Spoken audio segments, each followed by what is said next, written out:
बीनपुर में उपस्थित सभी मेरे बड़े बुजुर्ग, मामा, नाना, भाई, आप सभी को नमस्कार, अस्सलाम वालेकुम।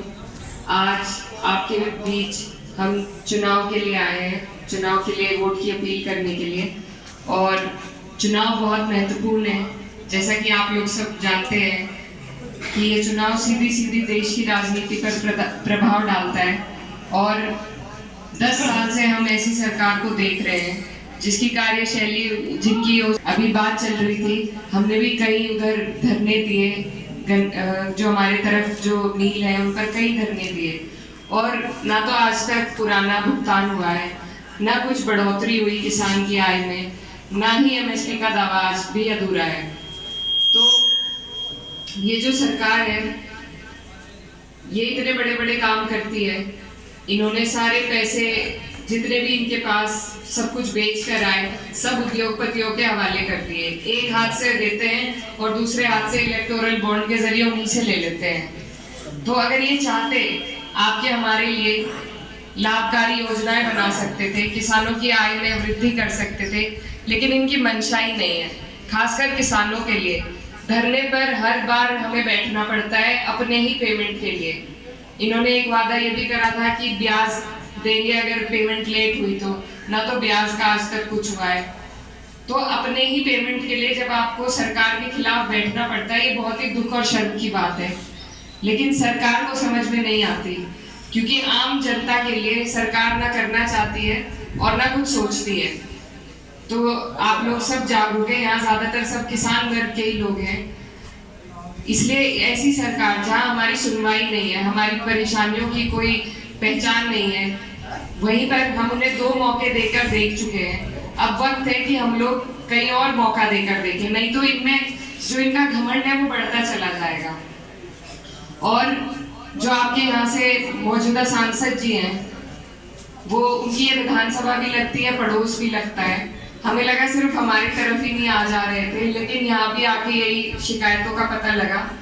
और वो ऐसी ताकत के सांसद हैं, ऐसी ताकत यहाँ और किसी सांसद को कभी नहीं मिली, कि उनकी 2 जगह सरकारें थी, केंद्र में भी उनकी सरकार और राज्य में भी उनकी सरकार, और दोनों सरकारों के वो सांसद थे। अगर वो चाहते तो वो आपके लिए बहुत कुछ कर सकते थे, हमारे क्षेत्र के विकास के लिए बहुत कुछ कर सकते थे। जो बड़ी योजना हमारे क्षेत्र को आज तक नहीं मिली, शायद उनके माध्यम से मिल सकती थी अगर वो प्रयास करते, लेकिन ये भी नहीं हो पाया। और एक सांसद वैसे भी अपने आप में छोटी ताकत नहीं होता, और सत्ता का सांसद तो बहुत बड़ी चीज है। तो उनका कार्यकाल भी आपके बीच है, आप उनके पड़ोस के ही लोग हैं। मैं बस यही कहना चाहती हूँ कि पिछली बार आप लोगों ने शायद बिना मांगे उन्हें वोट दिए, और तभी आज हमारे साथ ये हाल है।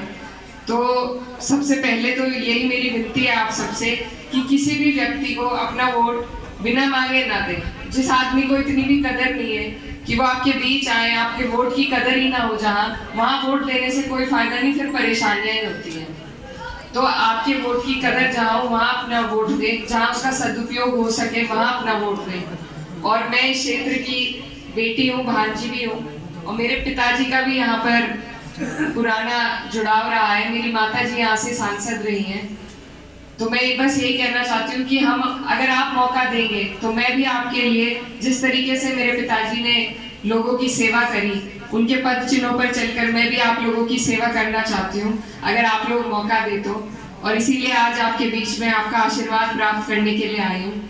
आप लोग सब वाकिफ भी होंगे, हमारे जो मेरे पिताजी हैं, हमारा घर है जो, वहाँ पर कोई भेदभाव कभी नहीं रहा, जाति, बिरादरी, धर्म का कोई भेदभाव नहीं रहा।